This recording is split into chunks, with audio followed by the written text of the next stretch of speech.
Shovqinsiz ishlaydi. Kaf mana 234 kubometrlik bo'lgan joylarda havosini tortib beradi shamol bilan qo'shiladi. Suxoy tumanimizda oldik. Mana.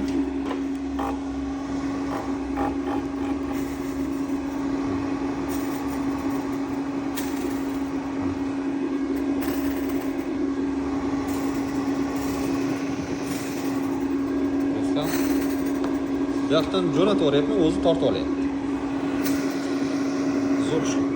Buni aytib o'tgandim, sal sekinroq ishlaydigan qilsalaringiz, buni ochganda joyini simini, ulanish joyini o'zgartiramiz. Ya'ni fast speed bor, slow speed bor. Shunga qarab regirovka qilinadi. Korpuslari plastmas, ventilyatorlari ham plastmas. Prochniy ishlangan. Bu ventilyatorchamiz jalyuzisi bor. Shu jalyuzini o'ynatyapti mana.